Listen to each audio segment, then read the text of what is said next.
Hi guys, my name is Dave Young and this is a tutorial on how to do that popular sidechain effect that you get in pretty much every single dance track these days. I'm going to be using Logic Pro X, although these techniques are applicable to pretty much every major DAW out there. So first of all, I'm going to show you how to do it using the native Logic Pro X plugins. So that's basically just a compressor. So you can see what I've done here on the kick. I've just got a basic beat set up.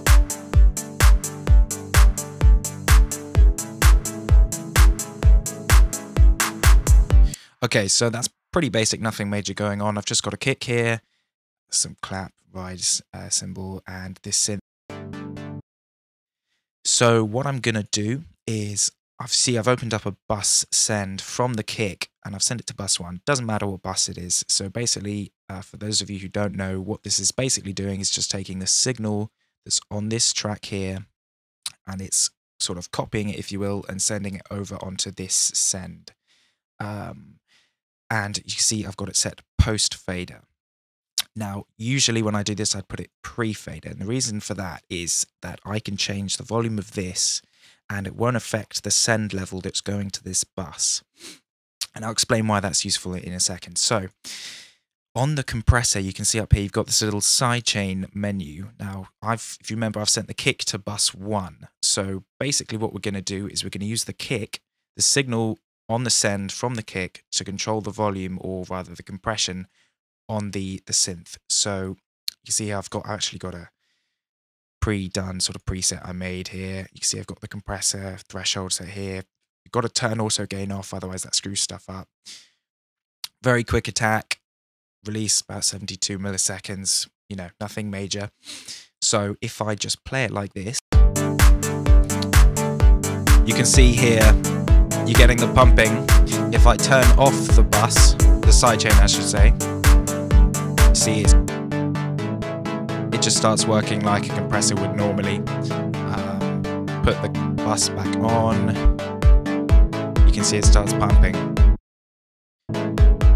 Right, so that's one way of doing it. Now the reason I sent it to pre-fader is because, say I want to have the kick fade out during the track, but I still want the effect to come in on the synth. I don't know if it's some sort of build up, or you can do it that way.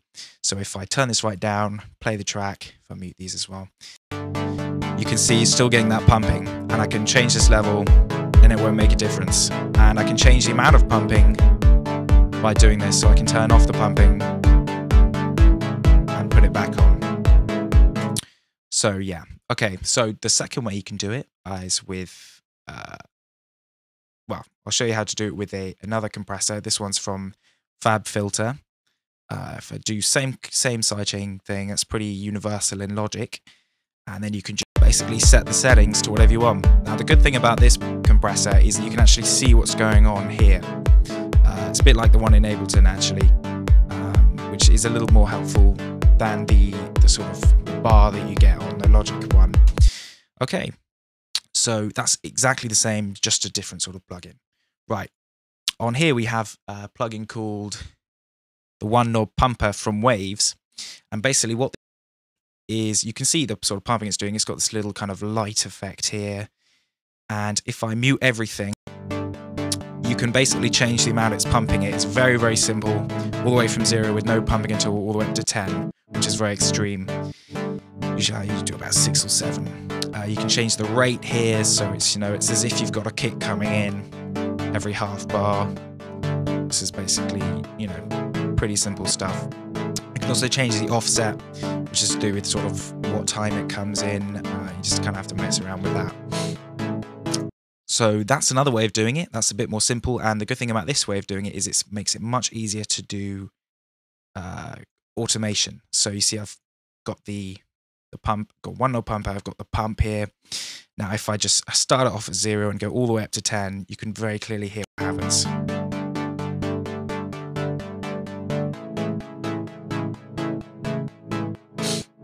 Okay, so that would be good for risers or whatever, or even if you've just got the sort of break where you don't want the pumping to happen anymore, you can just turn it straight off very, very simply. The good thing about that is that you also don't need to bother with any routing. It's basically just standalone. Now, the last way I'm going to show you how to do it is similar in the standalone, but it's from a plugin called Volume Shaper by Cable Guys. And this one gives you a bit more control, and it sort of has some elements of what's called multi-band sidechain compression, which I'll show you in a second. So here we have the synth with the sort of basic thing on. This is the default setting. Now basically what it's doing is, this is the time frame here, and you can change the sort of envelope of the sound. So you can see as I go through these kind of presets here, you can hear what it's doing. You even get like silly things like the rhythms.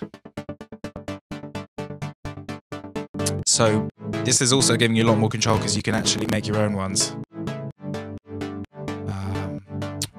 You could do something weird like this. Just put some points in. So that's obviously a bit of a silly example, but you get the idea. Now, the multi-band element of this comes in down here, because you can see, basically, if you imagine this is sort of like a split that's coming down, and you'll be able to hear only the bass is being pumped right here. And if I come back up this way, only the top is being pumped. So that can be useful if you want to do it for mixing purposes. Say it's just the bass end. You want the top bit to stay in, but you want the bass end to stop like clashing, say, of a bass with a kick or something. But you don't want that really strong effect of the pumping like this. You want it something more like this. And obviously you can do that creatively as well, which is kind of the whole point of this sort of extreme form of sidechain compression. Usually it can be used outside of dance music. It will be used just for like getting the bass clear of the kick or something, and just basically giving things more space in the mix. But as I said, you can use it to the extreme. So yeah, that's basically how you do sidechain compression in Logic Pro X. I hope this video has been of help, and let me know if you want me to cover anything else in the comment section below.